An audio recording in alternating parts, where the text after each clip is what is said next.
Hello friends, welcome to my YouTube channel. तो इस video में हम जानेंगे टीएमबी क्रेडिट कार्ड के बारे में, Tamil Nadu mercantile bank credit card के बारे में। वैसे ही बैंक आपको दो तरह के क्रेडिट कार्ड्स प्रोवाइड करता है, एक है टीएमबी प्लेटिनम क्रेडिट कार्ड और दूसरा टीएमबी टाइटेनियम क्रेडिट कार्ड। तो इस वीडियो में हम जानेंगे टीएमबी प्लेटिनम क्रेडिट कार्ड के बारे में और आगे आने वाले किसी दूसरे वीडियो में हम जान लेंगे टीएमबी टाइटेनियम क्रेडिट कार्ड के बारे में भी। तो चलिए जो है वीडियो की तरफ बढ़ते और बात कर लेते हैं इसी टीएमबी प्लेटिनम क्रेडिट कार्ड के बारे में। वैसे मैं आप लोगों को इस वीडियो में सबसे ज़रूरी जो जानकारी है इस क्रेडिट कार्ड से रिलेटेड वो मैं आपको बता देना चाहता हूँ कि ये जो क्रेडिट कार्ड है ना, ये विदाउट एनी इनकम प्रूफ आपको मिलता है, बिना किसी इनकम प्रूफ के। किसी भी तरह के इनकम प्रूफ की जरूरत नहीं पड़ती इस क्रेडिट कार्ड के लिए। आपको सिर्फ एक फिक्स डिपॉजिट अकाउंट ओपन करना होता है बैंक के साथ में, और उस फिक्स डिपॉजिट के अगेंस्ट में आपका ये क्रेडिट कार्ड अप्लाई किया जाता है। तो चलिए बात कर लेते हैं इसी क्रेडिट कार्ड के एलिजिबिलिटी क्राइटेरिया के बारे में। तो देखिए, कोई भी इंडिविजुअल इस क्रेडिट कार्ड के लिए एलिजिबल होगा, बस माइनर्स एलिजिबल नहीं होंगे, ये आपको पता है। इसके अलावा आपको मिनिमम 50,000 रुपये का फिक्स डिपॉजिट ओपन करना होता है। मतलब मिनिमम अमाउंट यहाँ पे फिक्स डिपॉजिट का 50,000 रुपये है। इससे ऊपर का आप करना चाहे तो कर सकते हैं। यहाँ पे मैक्सिमम की कोई लिमिट नहीं बताई गई, लेकिन आगे चल के आप लोगों को मैं एक आइडिया देने वाला हूँ कि मैक्सिमम आप कितना कर सकते हैं। तो चलिए इसके अलावा बात कर लेते हैं। तो आपको फिक्स डिपॉजिट कम से कम 3 साल के लिए ओपन करना होता है। मतलब मिनिमम पीरियड फिक्स डिपॉजिट का वो 3 साल का होना चाहिए, तब आप जो है क्रेडिट कार्ड अप्लाई कर सकते हैं उस फिक्स डिपॉजिट के अगेंस्ट में, तब आपको क्रेडिट कार्ड मिलेगा।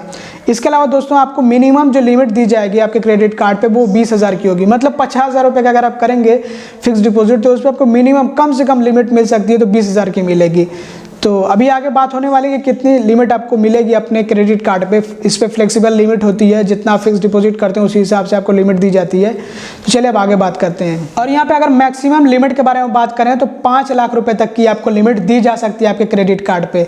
तो यहाँ आप एक आइडिया लगा सकते हैं कि आप कितने रुपए का फिक्स डिपॉजिट मैक्सिमम कर सकते हैं। अच्छा, नहीं ऐसे नहीं लगा पाएंगे तो यहाँ पे आप लोगों को एक और आइडिया दे देता हूँ, जिससे कि आप आसानी से कैलकुलेट करके पता लगा सकते हैं कि आप मैक्सिमम कितने रुपए तक का फिक्स डिपॉजिट कर सकते हैं इस क्रेडिट कार्ड के लिए।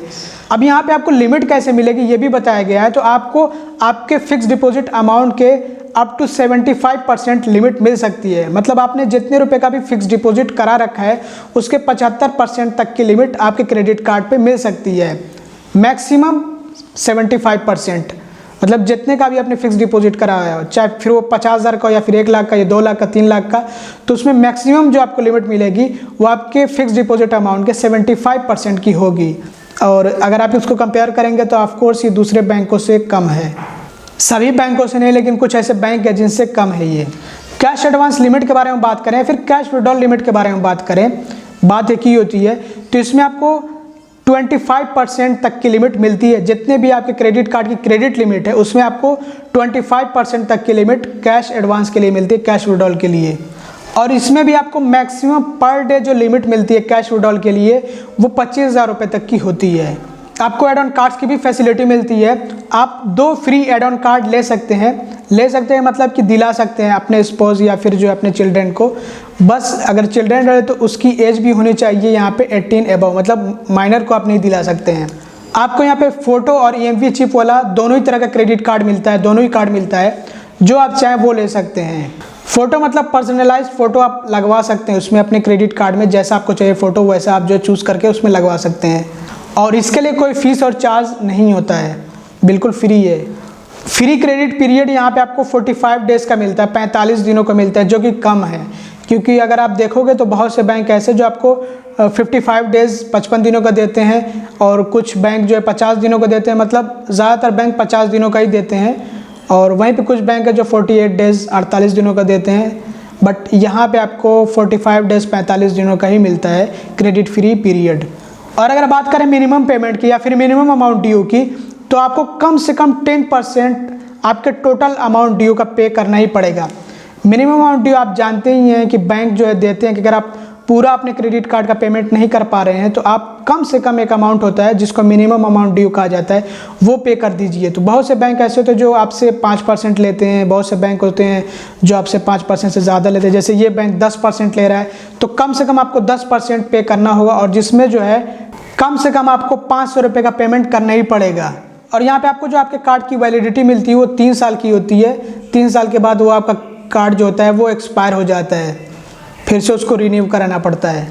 और बाकी यहाँ पे पिन के बारे में बताया गया, तो वो पिन आपको खुद ही जनरेट करना होता है ग्रीन पिन की मदद से। आप जानते ही आजकल सभी बैंक ऐसा कर रहे हैं। बात करते हैं फीस और चार्जेस की, तो 1 टाइम इशुएंस फ़ी फ्री है, कुछ भी नहीं है। इसके अलावा जो इनरोलमेंट या फिर ज्वाइनिंग फ़ी है वो भी फ्री है, कुछ भी नहीं है। और एनुअल फ़ी भी कुछ भी नहीं है, फ्री है। तो ये जो क्रेडिट कार्ड है एक तरह से life time free credit card है, जब तक रहेगा तब तक ये फ्री रहेगा। हाँ, रिन्यूअल फीस क्रेडिट कार्ड के लिए 250 रुपीज़ है, ये प्राइमरी क्रेडिट कार्ड के लिए है। और अगर एड ऑन कार्ड उस पर चल रहा है तो उसके लिए 150 रुपीज़ है। 250 रुपये प्राइमरी क्रेडिट कार्ड के लिए और 150 रुपये एड ऑन क्रेडिट कार्ड के लिए, जिसको सेकेंडरी क्रेडिट कार्ड भी कहा जाता है।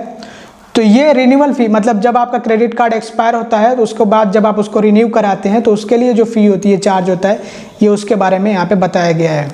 और अगर आप अपने क्रेडिट कार्ड को रिप्लेस कराते हो तो रिप्लेसमेंट चार्ज जो होगा वो 100 रुपये है। अब बात करते हैं लेट पेमेंट चार्जेस की, जो कि है 250 रुपीज़। अगर आप अपने क्रेडिट कार्ड के बिल का पेमेंट ड्यू डेट के अंदर नहीं करते, मतलब लास्ट डेट के अंदर नहीं करते हैं, तो फिर उसके बाद आपसे चार्ज लिया जाता है, लेट पेमेंट चार्ज उसको कहा जाता है। और यहाँ पे 250 रुपये आपसे चार्ज लिया जाएगा। और अब बात करें फाइनेंस चार्जेस की, जिसको हम इंटरेस्ट चार्ज भी कहते हैं, तो यहाँ पे आपको 2% मंथली देना होता है, वो भी जब आप अपने क्रेडिट कार्ड के बिल का पेमेंट नहीं करते हैं ड्यू डेट के अंदर, या फिर अगर आप अपने क्रेडिट कार्ड से कैश विड्रॉल कर लेते हैं, कैश एडवांस, तो उसके लिए आपसे ये चार्ज लिया जाता है। तो 2% मंथली होता है, तो इस हिसाब से 24% एनुअली होगा, पर एनम सालाना 24%।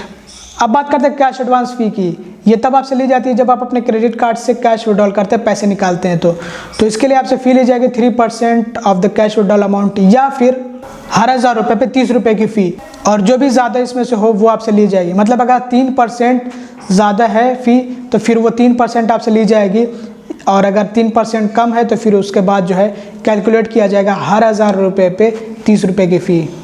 और अगर आप किसी दूसरे बैंक के एटीएम से कैश विड्रॉल करते हैं तो फिर वो दूसरा बैंक कितना चार्ज करता है, तो उसके लिए भी तैयार रहिएगा। तो कभी भी अपने क्रेडिट कार्ड से कैश विड्रॉल मत करिएगा। इसके लिए कोई दूसरा तरीका भले ही अपना सकते हैं, लेकिन directly cash withdrawal credit card से सही नहीं है। चार्ज स्लिप रिट्राइवल फ़ी, तो चार्ज स्लिप को रिट्राइव कराने के लिए आपको पर स्लिप 100 रुपये का चार्ज देना होगा। फॉरेन करेंसी ट्रांजैक्शन कन्वर्जन फ़ी, ये भी एक तरह की फ़ी होती है जब आप किसी दूसरी करेंसी में ट्रांजैक्शन करते हैं तो इसके लिए आपको यहाँ पे फ़ी देनी होगी 3.5% ऑफ द ट्रांजैक्शन अमाउंट। अब यहाँ पे एक और चार्ज बताया गया, और जितने ज़रूरी चार्जेस हैं सिर्फ वही मैंने कवर किए हैं।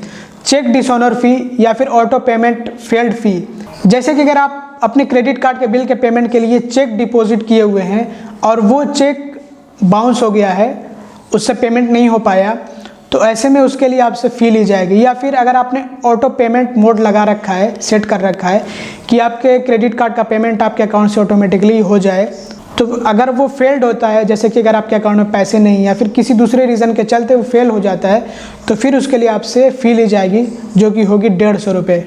जब ऐसा होगा तब आपसे 150 रुपये की फ़ी ली जाएगी। और अगर आप अपने क्रेडिट कार्ड को हॉटलिस्ट कराते हैं तो वो फ्री है। और जितने भी फीस और चार्जेस होते हैं इन सब पे जीएसटी भी इंक्लूड किया जाता है, जीएसटी भी जोड़ा जाता है। ये आपको ध्यान देना है कि बैंक ऐसा भी करते हैं। और यहाँ पे कुछ दूसरी भी जानकारियाँ दी गई हैं, जैसे कि हर महीने की 20 तारीख को आपके क्रेडिट कार्ड का बिल जनरेट होगा, बिलिंग डेट भी यहाँ पे बताया गया है। इसके अलावा ड्यू डेट मतलब लास्ट डेट भी बताया गया है पेमेंट के लिए, तो वो हर महीने की 5 तारीख, मतलब जब आपके क्रेडिट कार्ड का बिल जनरेट हो गया 20 तारीख को, तो उसके बाद आने वाले महीने के जो 5 तारीख होगी वो ड्यू डेट होगी, लास्ट डेट होगी। और बाकी स्टेटमेंट आपको वो आपके ईमेल पे मिलता रहता है। और यहाँ पे कुछ और भी दूसरी जानकारियाँ दी गई हैं, जैसे कि आप अपने क्रेडिट कार्ड के बिल का पेमेंट कैसे कर सकते हैं। तो इसके लिए चाहे तो आप ऑटो डेबिट लगा सकते हैं, उस मोड को ऑन कर सकते हैं। उससे क्या होगा कि आपके क्रेडिट कार्ड के बिल का पेमेंट आपके अकाउंट से ही हो जाएगा और वो उसी तरह से होता रहेगा। आपको अपने क्रेडिट कार्ड को लिंक करना होता है आपके अकाउंट के साथ में, चाहे तो आपके पास सेविंग्स अकाउंट या फिर करंट अकाउंट हो। और अगर आपके अकाउंट में उतने पैसे ना हो कि जितने से आपके क्रेडिट कार्ड के बिल का पेमेंट हो सके, महीने महीने होता रहता है पेमेंट और किसी महीने नहीं है, तो फिर उसके बाद क्या होगा कि आपके अकाउंट में एक टेम्प्रेरी ओवरड्राफ्ट क्रिएट हो जाएगा और उस ओवरड्राफ्ट के अमाउंट से आपके क्रेडिट कार्ड के बिल का पेमेंट हो जाएगा। और बाद में आपको जो ओवरड्राफ्ट का अमाउंट होगा उसको भी फिर पे करना होगा, तो उसके लिए आपको अपने अकाउंट में पैसे डालने होंगे। और ये ओवरड्राफ्ट का जो अमाउंट होता है जिससे कि आपके क्रेडिट कार्ड के बिल का पेमेंट होता है, उस पर इंटरेस्ट लागू होता है, इंटरेस्ट चलता है। और ये भी 24% पर एनम के हिसाब से होता है इंटरेस्ट। तो इसलिए आपको ध्यान देने के, जैसे आपके क्रेडिट कार्ड का बिल जनरेट होने का डेट करीब आता है, आप अपने अकाउंट में उतने पैसे डाल लीजिए, डिपॉजिट कर लीजिए, ताकि आपके क्रेडिट कार्ड के बिल का पेमेंट हो सके। और नहीं तो आप चाहें तो मैनुअली भी कर सकते हैं पेमेंट करने के लिए बहुत सारे मेथड्स होते हैं। इंटरनेट बैंकिंग से कर सकते हैं, ब्रांच से जाकर आप कर सकते हैं, इंटरनेट बैंकिंग वाला सबसे आसान होता है। इसके अलावा आप चाहें तो NEFT और RTGS से भी कर सकते हैं। आपको इंश्योरेंस कवर भी मिलता है इस क्रेडिट कार्ड के साथ में, जो कि 5 लाख रुपये तक का होता है। ये पर्सनल एक्सीडेंटल इंश्योरेंस कवर होता है। और यहाँ पे आपको इस क्रेडिट कार्ड का एप्लीकेशन फॉर्म भी मिलता है। अगर आपको ये क्रेडिट कार्ड अप्लाई करना हो तो ये फॉर्म आपको डाउनलोड करके इसको अच्छे से फिल कर लेना होगा, ब्रांच पे विजिट करना होगा अपने डॉक्यूमेंट्स के साथ में, वही KYC डॉक्यूमेंट्स के साथ में अकाउंट ओपन करा लीजिएगा अगर आपको अप्लाई करना होगा तो। बहरहाल दोस्तों, ये था TMB प्लेटिनम क्रेडिट कार्ड। अब मैं बात कर लेता हूँ इस क्रेडिट कार्ड को लेकर के मेरा ओपिनियन क्या है। वैसे यहाँ पे आपको मैं बताना चाहूँगा कि मेरा काम सिर्फ जानकारी देना, आप लोगों तक जानकारी पहुँचाना। अब देखिए, यहाँ पे मैं किसी भी बैंक या किसी भी प्रोडक्ट के बारे में बता रहा हूँ, इसका मतलब ये नहीं कि मैं आपको सजेस्ट कर रहा हूँ या फिर मैं रेकमेंड कर रहा हूँ कि आप जाकर कि वो प्रोडक्ट जो है चूज़ कर लो, ले लो। मेरा काम जानकारी पहुंचाना है, ताकि आपको पता लगे कि कौन सा बैंक कौन से प्रोडक्ट्स आपको दे रहा है, अच्छे के बारे में भी पता लगे और बुरे के बारे में भी पता लगे। तो मेरा काम आप तक जानकारी पहुंचाना है। बात कर लेता हूँ मैं इस क्रेडिट कार्ड के बारे में। तो देखिए, मुझे कुछ कमियां लगी, बल्कि कुछ नहीं, मतलब ज़्यादा ही कमियां लगी इस क्रेडिट कार्ड में, और कुछ एक दो चीज़ें मुझे सही लगी हैं। जैसे कि ये क्रेडिट कार्ड जो लाइफ टाइम फ्री है, इसके अलावा जो इसमें इंटरेस्ट है वो 2% है, जो कि कम है अगर आप इसको कंपेयर करेंगे किसी दूसरे बैंक से। तो ये कुछ अच्छी चीज़ें हैं इस क्रेडिट कार्ड की। लेकिन निगेटिव की तरफ अगर हम ध्यान दें तो इसमें सबसे पहले तो आपको जो लिमिट मिलती है वो अप टू 75% तक की मिल सकती है आपके फिक्स डिपॉजिट अमाउंट के, तो वो मुझे लिमिट थोड़ा सा कम लगी। इसके अलावा इसमें आपको मिनिमम लिमिट मिल सकती है वही 20,000 रुपये तक की, और आपको कम से कम फिक्स डिपॉजिट करना होगा 50,000 रुपये तक का, और वो भी 3 साल के लिए फिक्स डिपॉजिट करना होगा। तो ये जो है कुछ ड्रॉबैक्स हैं। इसके अलावा ये कार्ड 3 साल के लिए ही वैलिड होगा, जबकि दूसरे कार्ड आप देखोगे, मेरे पास जो क्रेडिट कार्ड है मैंने फिक्स डिपॉजिट के अगेंस्ट में लिया है, वो 5 साल के लिए वैलिड है। तो ये कुछ जो है मुझे सही नहीं लगा कि आपको 3 साल तक फिक्स डिपॉजिट करके रखना है और 3 साल तक की वैलिडिटी इसकी होगी, उसके बाद आपको कार्ड रिन्यू कराना होगा। तो ये कुछ ड्रॉबैक्स थे इसके। और आप बता दीजिएगा कि आपको क्या क्या सही नहीं लगा। वैसे तो आपको मैं बताना चाहूँ तो ये बैंक जो है, मतलब ऐसा है जिसके बारे में शायद कि आप फर्स्ट टाइम मेरे वीडियो में सुने होंगे, फर्स्ट टाइम आपने हो सकता है कि सुना हो इस बैंक के बारे में। तो ये एक प्राइवेट बैंक है, और कोई बहुत बड़ा प्राइवेट बैंक नहीं, छोटा ही बैंक है। मुझे तो खुद यकीन नहीं था कि ये बैंक क्रेडिट कार्ड की सर्विस भी देता है लेकिन जब मैंने चेक किया तो मुझे लगा कि यार ये क्रेडिट कार्ड प्रोवाइड कर रहा है, तो इसके बारे में जानकारी देना ज़रूरी है।